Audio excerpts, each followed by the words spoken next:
Sometimes I get really bad imposter syndrome at work where I don't feel like I know enough to be in the position that I'm in, or I'm not retaining enough knowledge to be where I am. And I just think have that same level of what I do when I step onto an international platform and show everybody that I deserve to be there. I could not think of a better first guest than Miss Rachel Steedman.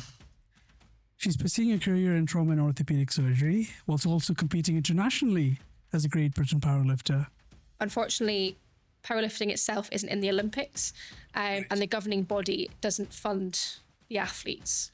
So relies on either external sponsorships for like the main team, which is the classic women and men's team, rather than the equipped side of powerlifting, which is what I do. I'm going to go with the thing that matters most to me is my family. So it's me and my partner together 30 odd years down the line with our own family, inspiring our children to do exactly the same thing that we've done for ourselves. Two roads diverged in a wood, and I took the one less travelled by, and that has made all the difference. Those are some famous words from Robert Frost's poem, The Road Not Taken. Welcome to DiviCura Talks. This is a podcast that gives you the opportunity to meet people who've taken the road less travelled by. And we're going to understand why they chose it, how they navigated through it, and what they've learned along the way. And that'll hopefully inspire us to do the impossible as well. When I thought about who I should invite to this podcast as my first guest, I could not think of a better first guest than Miss Rachel Steedman. She's pursuing a career in trauma and orthopedic surgery, whilst also competing internationally as a Great Britain powerlifter. Rachel, thank you for joining me today. Thank you for inviting me. How are you feeling? I'm just excited to be here and to have the opportunity to come and chat to your audience about my experiences both in medicine and outside of medicine within my powerlifting career to hopefully inspire other people to do the same. Thank you very much. Can I share a bit of my story on how I first heard about you? Yep. So I'm currently a GP registrar, so I'm in training. I'm in my second year of training. And I've also got clinical interest in clinical leadership and stroke prevention medicine. But once upon a time, I wanted to become a surgeon. And this was right in foundation training. And I was thinking about, surgery, there's a surgical portfolio you need to build. Getting into surgical training right after foundation training is really challenging. And then my last rotation as an F2 doctor was pediatrics. And then I was talking about surgery almost every single time I was on shift. And then they're like, have you heard of Rachel Steedman? I'm like, no. I was like, she was just in F2 and now she's gone to surgical training. Oh, she's amazing. And I was like, that's the first time I heard about you, Rachel. And then further on, I met you because you got into training, and then I was trying to build a portfolio then. So I was volunteering, I was doing some locum shifts, volunteering in theatre. But then I started following you on Instagram, and I simultaneously was also into trying to get fit. I was never competing, but it's always nice to have a goal. So at one point in time, I was like, I want to do bodybuilding as a sport. And then I started following you, and I was just like, oh my God, Rachel powerlifts. And that was the first time, with all due honesty, I wasn't familiar with women being in powerlifting as a sport. And that really inspired me. So that's how I became inspired.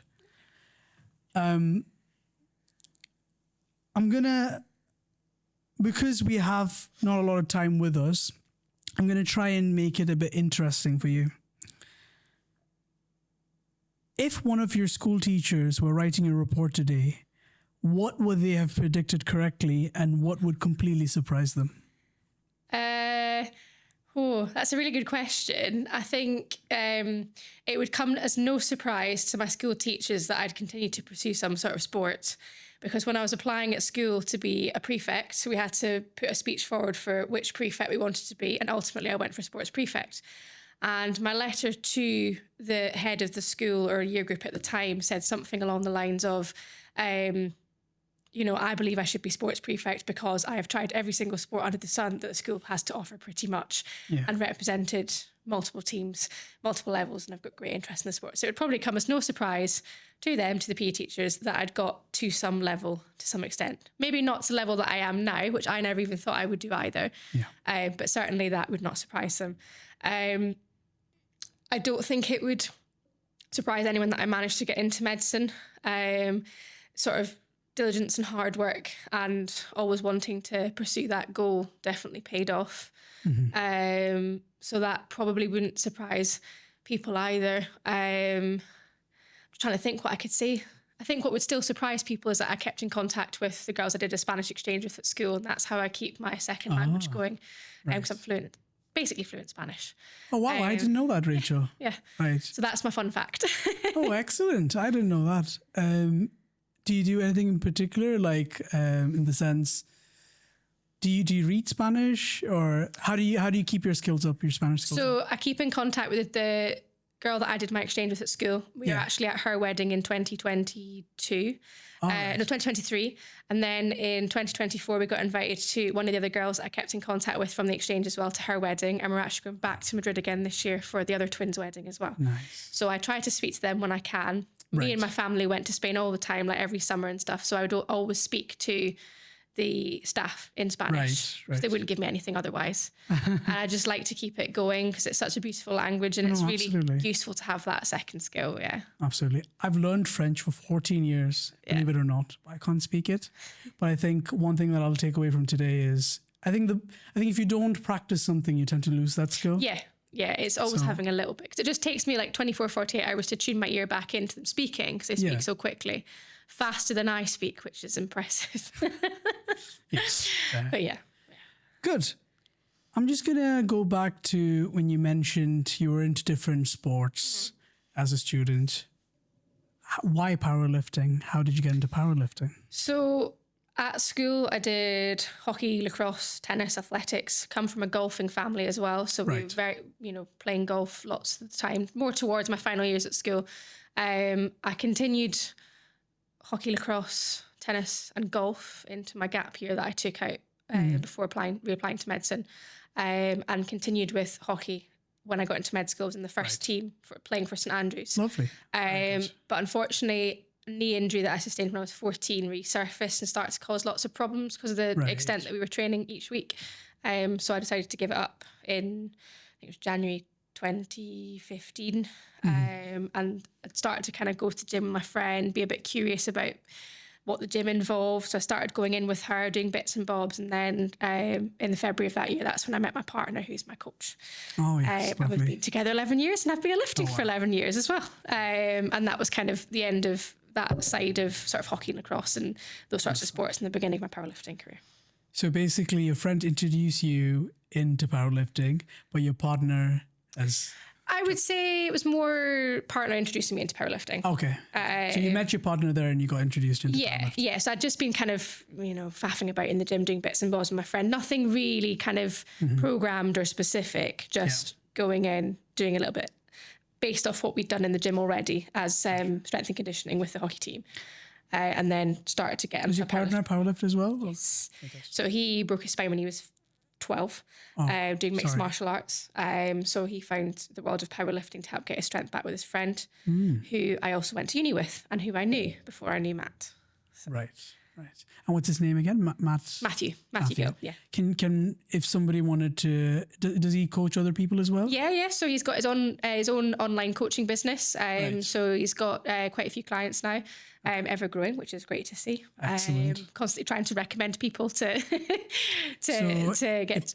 Does he just do powerlifting or? No. So he's wanting to branch out into sort of looking at business professionals and people with sort of high flying lifestyles that maybe have sort of long forgotten about their health and want to get back into a healthier lifestyle. Sure. People that want to be in and out of the gym, maybe only have an hour at a time, because that's the type of training that he likes, he is used to, rather than, sort of 2-3 hours that I tend to spend in the gym.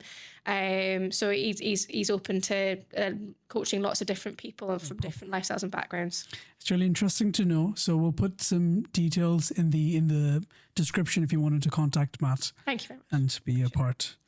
Okay. Now we're on to the next question. When did so you mentioned that your teachers wouldn't be surprised that you wanted to take medicine as a career. But when did medicine change from an interesting possibility into a career that you sort of like, I want to do this? When did that shift happen? It was over the course of a few years, to be honest. I started off when I was sort of 13, 14, wanting to be a PE teacher like my mum. And then, again, being really sporty and having that background, it was something in that space that I wanted to do. And then after my first knee injury, I sort of became interested in the rehabilitation process and the recovery from that operation. So then it became physiotherapy. Then I developed my interest for languages. So I looked at being a translator and getting into translating services, but found that it was actually quite difficult to pursue as a job. Right. And then after my second knee operation and going through the whole rehabilitation process again and being through hospitals and orthopaedics, I kind of went, yeah, this could be something that I'm quite interested in. I've got a sciencey background. I've been through 2 knee operations. I find it really interesting what they've done to my knee and how I've come back from it. Okay. So I started to go to a few sort of medical conferences, talks, taking interest in sort of the British Medical Journal that my dad had that he sort of just kept passing to me because he's a previous accident emergency consultant. Retired last year. And then other sort of interesting bits in and around the school, sort of journal clubs and things like that to sort of pique my interest for medicine and start moving my interest towards medicine. Yeah. Excellent. That's really nice. So I think a takeaway from that is if you're unsure, because especially in that particular, when you're 13, 14, when you're deciding what to really pursue as a career, you could sometimes be unsure because there could be multiple things you're interested in. So I think a takeaway from that is if you are interested in something, it's good to explore it and learn more about, like you said, attend conferences and try to pique an interest. Yeah. So that's really good. Right. Now, you mentioned you went to St. Andrews Medical School. Foundation training, did you trained in County Durham, Darlington? Yes. Right. So I did my undergraduate medical degree through St. Andrews in Glasgow. So St. Andrews obviously can only do 3 years because they don't have the medical schools nearby and facilities to be able to accommodate Dundee and St. Andrews being close by. So you did 3 years there and then we all had to move elsewhere. So I ended up in Glasgow for 3 years and then knew that because my partner was in the Northeast and he'd lived in Newcastle for a couple of years before we met, and then for the full time that I was at med school, I knew I wanted a job down in the region. So I applied to there as one of my top choices and ended up getting Durham and Darlington for my foundation training. So I rotated around there for the first 2 years. And 4 years later, we're still in the same area. I think there's something about the Northeast, is it not? I think they often say, once you've come to the Northeast or you train here, it's very difficult to go to other areas. Yeah. And there's something about it. And I think they're also good at retaining trainees as well, a little bit. Yeah, and people coming back for sort of consultant jobs after training as well, Absolutely. For a foundation doctor considering surgery, what 3 things should they do early? I would say speak to senior trainees. Look at what your lifestyle can be like in the future as to whether that is a lifestyle that you want in terms of your interests early on as a foundation doctor. But usually by sort of F1, you've been through med school, you've been through different specialties, you've got an idea of what you already want to do, and you've already probably spoken to them during med school. So that's definitely something to do early on. Get involved in audits and projects early on because that counts for your foundation training as part of your portfolio, but also can help you towards gaining a training post in core surgical training and will count towards core surgical training and even into specialty training. So some of the projects that I've done, and audits and things in med school have even counted for points. So start to get involved in those sorts of things. And if you can get anyone senior for a publication, even better, because the earlier you start, the more chances you get a point. Third kind of bit of advice, I'd probably say try and get the easy points for the scoring rather than investing lots and lots of money in masters and teaching degrees and everything on top that can maybe come a bit later, and just focus on what you can get easy points and get maximum marks in. So things like your teaching, getting involved teaching the medical students when you become a foundation doctor and showing them the ropes for people that showed you the ropes before.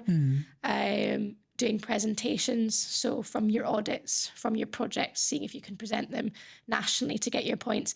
And then the third thing that I'd say is also most important is getting some sort of national role in a like a group to be able to show leadership qualities, which is really important as part of your surgical training.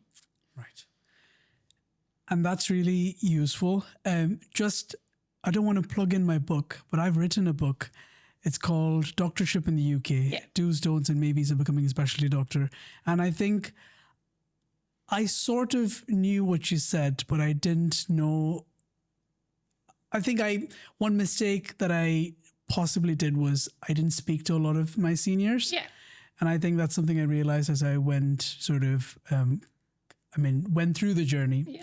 So, that's a really good piece of information. And that's why I did actually write the book, because it gives a sort of snapshot into things that you should look into before at different stages of training. Yeah. Right. So for somebody applying for core surgical training and considering trauma and orthopedics, what 3 things should they prioritize? You've mentioned it, I think, or... So someone wanting to do trauma and orthopedics, get your numbers. So especially looking towards ST3 after core surgical training, try and prioritize getting a core surgical job that involves orthopedics or orthopedic themed job. So I was initially general surgical themed for 2 years, which only involved 4 months of orthopedics and 4 months of plastics, which, while useful, because when you get onto specialty training as part of orthopedics, your points that you get says, have you spent at least 4 months in 2 other specialties, allied specialties? So you get those points. Having it themed orthopedics for a second year allows you to focus more on the things that you need to tick off for your ST3 application for orthopedics. Right. Like making sure you've got all your hip numbers. I think it's up to 18 hip operations now where you've done at least 50% of the operation. Right. Making sure you tell your seniors, registrars, and your consultants early on that you're keen to do orthopedics, and they will try and prioritize those people that do show that interest and pique that interest, asking where you can to do certain things. Again, continuing or showing interest in some sort of national role will get you the points. And again, publications, presentations, speaking to people within your department, what's easy, what's quick to do, what could get published, what's useful in that field, what can you show to show your interest in orthopedics, if possible. Gotcha. So I've got a publication, but it's in cardiothoracic surgery. Right. So whilst it does count for a point, I'm now looking for other options. It has to be like TNO themed. It doesn't have to be, but obviously if you then go to your interview and that's the only publication you've got, it's very difficult to talk to an orthopedic surgeon about something that's not their specialty. Understand. And pique their interest to show, I want that trainee. Okay.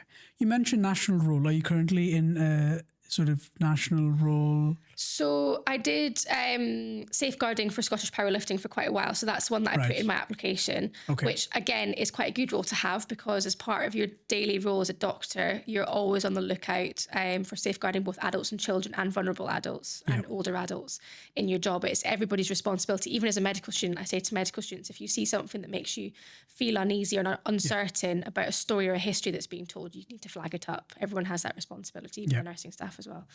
But at the moment, my national role is I'm starting to get involved in the publicity for World Orthopaedic Concern UK, which is a society that looks at basically orthopedics across the world and how we can help less fortunate countries in terms of operative management for orthopedic problems, and going out to all these disadvantaged countries to help operate and show the skills that we can bring from the UK to teach them to improve the operative advances in the countries that people go to, like Ghana. My boss goes to Ghana. Right.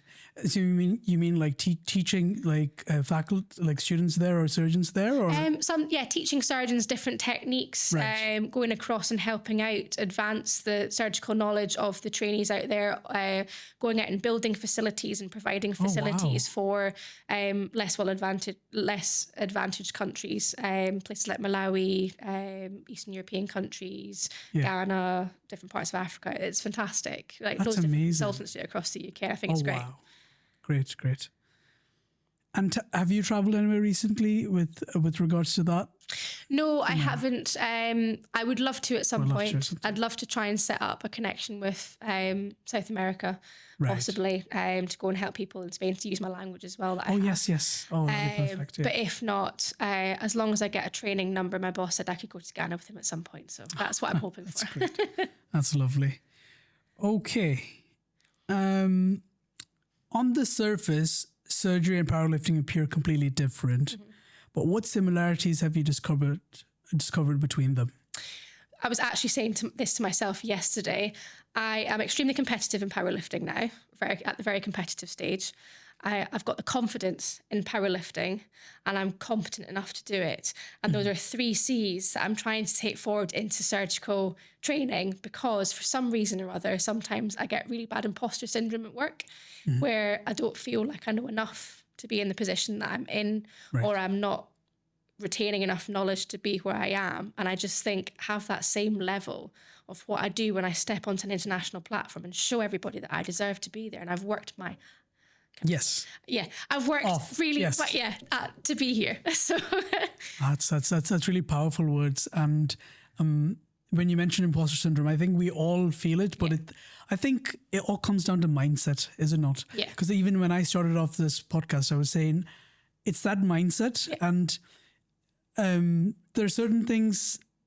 In the sense, I think the skills would be there, but it's about that sort of extra, that last bit of push, and it just needs that mental sort of thing to do it. I think some people can talk the talk and walk the walk, but some people just sort of big themselves up and have that level of sort of superficial being confident, that I think as long as you can develop that alongside the skills that you have, you're good. Yeah. Amazing. Okay. So now that we've put surgery and powerlifting in the same sentence, who would win is the segment. Okay. A group of orthopedic surgeons versus a group of powerlifters in an escape room. Who would win? I honestly don't know. I think I'm going to go with powerlifters, because I think, having worked with multiple different orthopedic surgeons, the difference in opinion can sometimes cause quite a clash. Fair enough. So I reckon there's no one way to get out of that room. And if there is, someone will find a different way out, or someone will find a different answer to the same question. So I think powerlifters as a team, although I definitely think orthopods work very well together as a team and come together as a team, powerlifters. Okay. Who is more, so you mentioned who do you think is going to be more competitive? I think competitiveness comes from both, to be honest. Okay. I think being in orthopedics as a specialty, it's a dog-eat-dog world. You have to be in it for yourself, but also like in it as a team to all work together to somehow, but you're working for a low number of numbers. So if you're training with your friends and revising with your friends, you're still all against each other for like the one post. I understand, yeah. So that competitiveness, that competitive spirit comes out quite a bit. But I think for powerlifting, even more. Yeah. So that's a difficult question to answer, is what that means. And who would handle criticism better? These are really difficult questions, man. Sorry, man. As an individual, I find criticism hard. I think I deal with it in a way that makes me doubt myself quite a bit, which I think is relatable to quite a lot of people. Even if I'm receiving a criticism despite doing something good to make me better and get to that next level, I think I've done something bad. And I think as doctors, I think we're worse than powerlifters, because I think technique differences can make things so much better, and it's really easy to adjust and change versus changing how you see yourself within a specialty and how you can progress to that next level and get to that higher level than someone else in the specialty that you do. Yeah, that is strong. I was just reflecting on myself as well. Fair enough.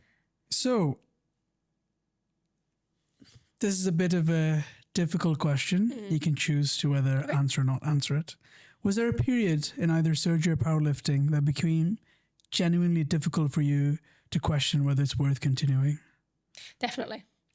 A couple in medicine. The first notable one was my transition between foundation training and core surgical training. I went straight from being a foundation doctor into CT1.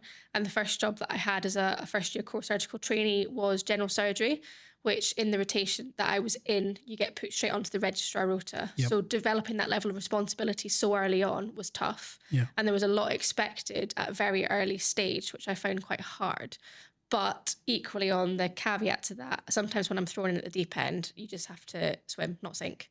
That's and right. I think that's how I developed some of my skills that I've developed. But it did involve a period of burnout where my mental health really suffered. And through continuing at the gym, actually, I find the gym is sometimes my savior. I can walk into the gym and I come out happy no matter what happens. No matter what emotion I go in with, I always leave the gym happy. 9 times out of 10. Lovely.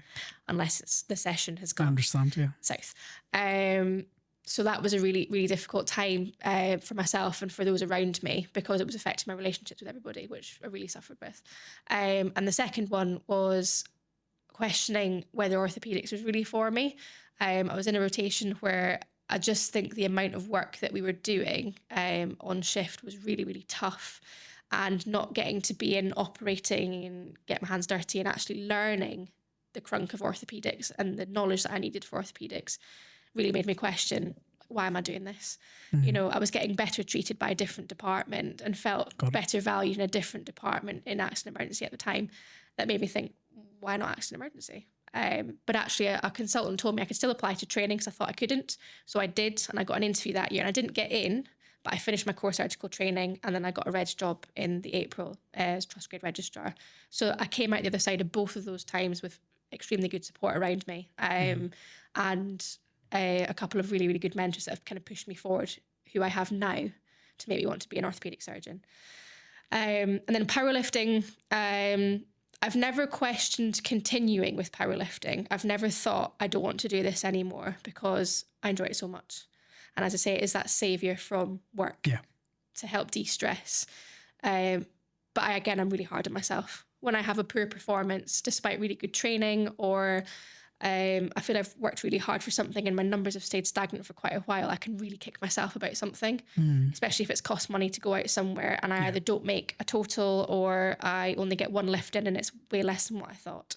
I really kick myself about that. But I've, again, got really good psychological training in the past to try and develop a better mindset, which I now really need to transfer through to my work. To work. Absolutely.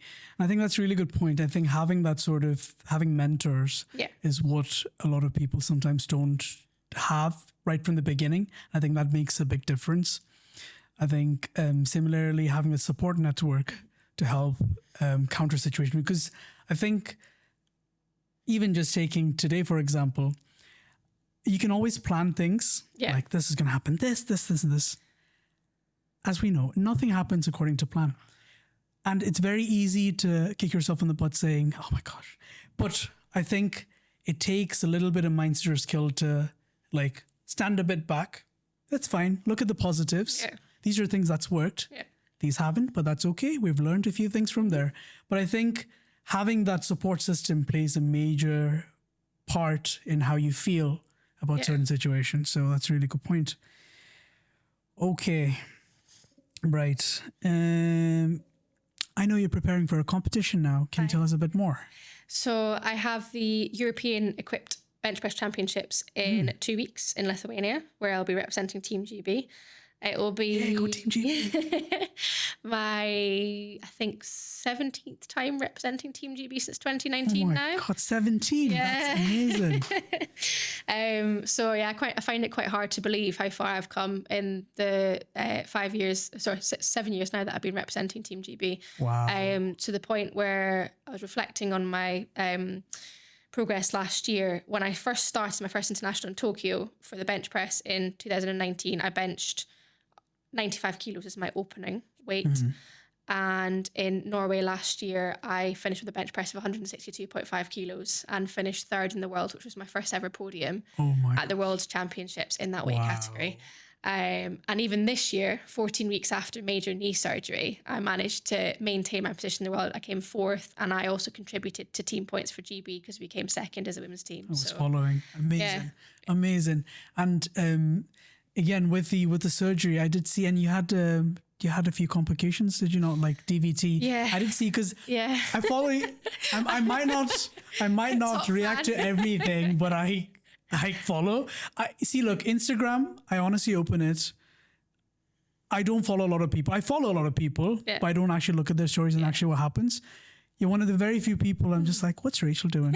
And I was at that point in time when you're having this complication, it's like, I mean, and despite of that, the progress that you've made and competing, in 2 weeks, it's mind-blowing. It's mind-blowing. But good to see. And that comes from all the values that you've had and everything, as you mentioned, psychological training. Yeah. It's like, get it done. Absolutely. I had to kind of like, I'm someone who likes to do everything for myself. I didn't like having to rely on other people for the operation, but I stuck to a plan. And by sticking to a plan, I reduced my overall fatigue levels and I developed back to the bench press that I have now and more in terms of my raw training because of the type of training we adapted and got round to doing by staging that recovery. So I was still in the gym in week 2. And I saw, I saw that you just left hospital and you're back in training. Yeah. I can't sit still. I'm sorry. That's fine. That's Rachel. You do you, Rachel. Yeah. That's fine. Okay. Competing is fine, but there's a lot that goes into preparing for a competition. That comes from training, comes from diet. There are a lot of monetary costs that come with it. Yeah. Could you tell us a bit more? So obviously I compete internationally for Team GB and have been doing so for many, many years now. Unfortunately, powerlifting itself isn't in the Olympics and the governing body doesn't fund the athletes. So relies on either external sponsorships for like the main team, which is the classic women and men's team, rather than the equipped side of powerlifting, which is what I do. How's that different, equipped? So equipped powerlifting, you can wear bench shirts, you can wear knee wraps and a squat suit and a deadlift suit, and it all theoretically helps you lift more weight, but is much more technical than the classic side of powerlifting because a lot more things can go wrong when you put a bench shirt on. But it essentially acts like it's kind of like polyester, like really, really tight sort of polyester to create more tension across the chest or like sort of through your whole body when you're squatting to sort of spring out the bottom and be able to lift more than you theoretically would without the kit on. So there's not really any funding.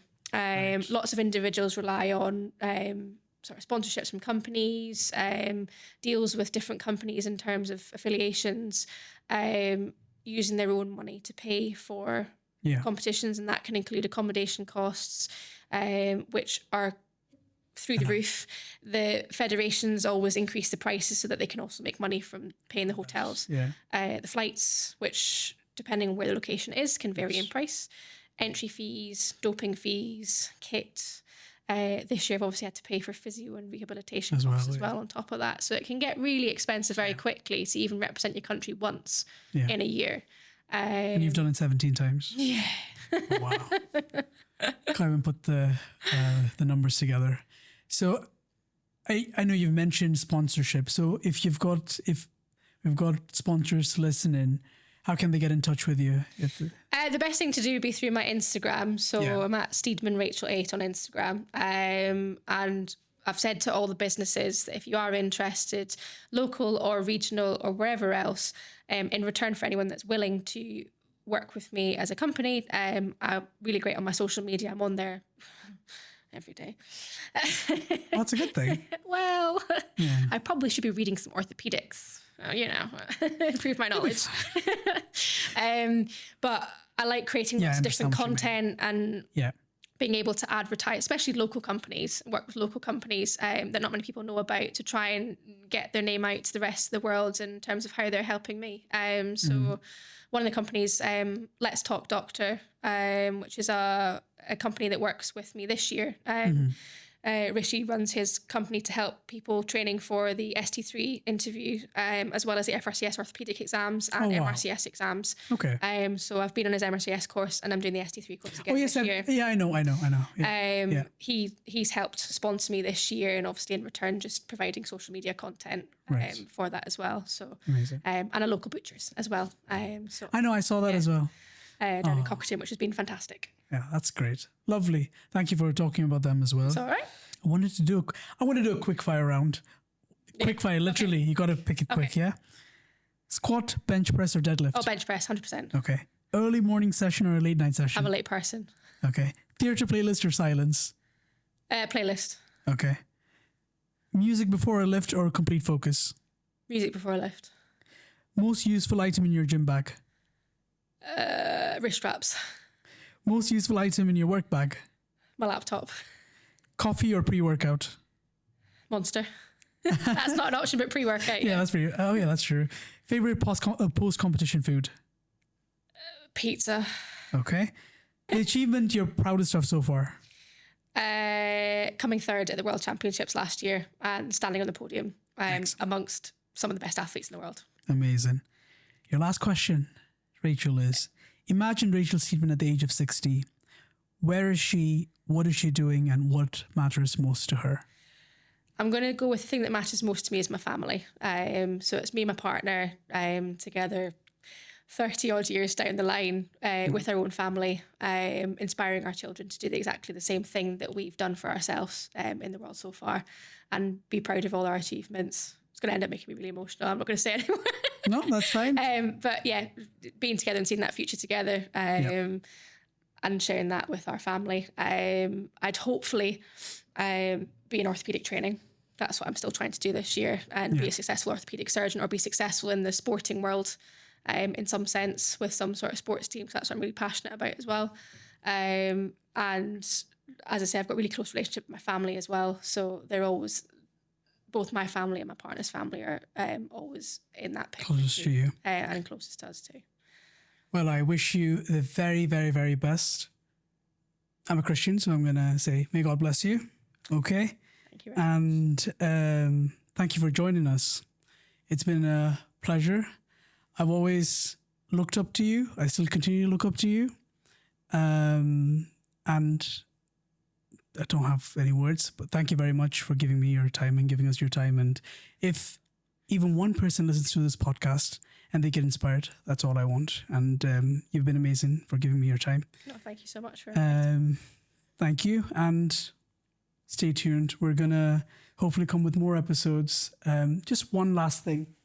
Rachel, I want to give this to you as part of DiviCura. Okay? Thank you so much. Like small token. Oh, thank you. And I really appreciate it. thank you very much. Thank you so much.